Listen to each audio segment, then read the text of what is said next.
I think people, Paul, I think people make a huge mistake looking at this through 20th century lenses. People look at it almost like Cold War II as kind of great power on great power.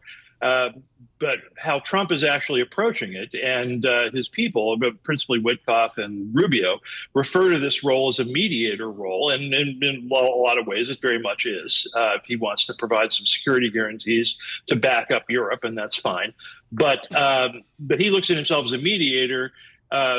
But it's really, and Russia, I always think is a client state of China. So the most important people going forward here, the most important countries, are Europe, what Europe can do, what Europe's willing to do, and what China will let Russia do. China, I think, is in a situation where it's fine with Russia getting whatever scraps it can to cover its loss. And there's no doubt that what happened in Russia is a loss, right? If you don't achieve 83% of your war aims, you've lost functionally. So there's that. They're also happy to have the Europeans all scramble themselves into knots, but that's another thing. Right. But this really comes down to Europe.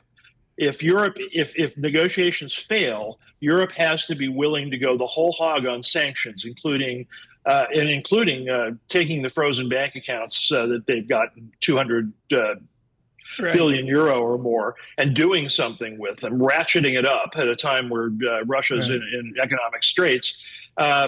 Or if they succeed, then they've got to be willing to do something meaningful on security. And there's no evidence to date that Europe's willing to do either, so they better get it together. James Trevitas outlining those ideas here, folks, in an essay over the weekend for Bloomberg. We welcome all of you across the nation this morning, particularly on Sirius XM Channel 121, at the office YouTube, at the home YouTube. Subscribe to Bloomberg Podcast. With us, Terry Haines of Pangaea. Paul?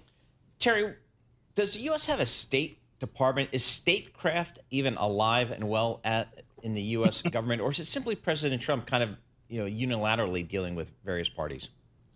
I think what Trump does is sees himself as I see a lot of evidence of this. This is not the usual amateur psychology. Trump sees himself as the president, final decision maker, but he looks at his people sort of collegially and deals with that collegially, but then makes a decision and move forward. That's not different than, say, what John Kennedy did, for example, or even Lyndon Johnson did. So, but I do think Trump's very much in a situation where he sees himself as the main decision maker, and that's a pretty classical idea of what the presidency is supposed to be about. So. Terry, just the time is so precious. I got 8 ways to go here. Foreign Affairs, Adam Posen publishing last night, folks. We'll have Dr. Posen on, I believe, from Jackson Hole. Terry, it's as simple as this. There's a yearning out there of the norm to get back to the norm post-Trump. Is this a permanent change? Whereas Paul brilliantly says our statecraft is run off the desk at the Oval Office. Do you see the governance of America in a permanent change? I see it evolving, but I saw it evolving my whole life, frankly. I find a lot of what the desire to get back to the way it used to be about 10 years too late. We haven't had a consensus for free trade since Obama couldn't put the Pacific deal over the line, and that was going on 10 years ago, for example.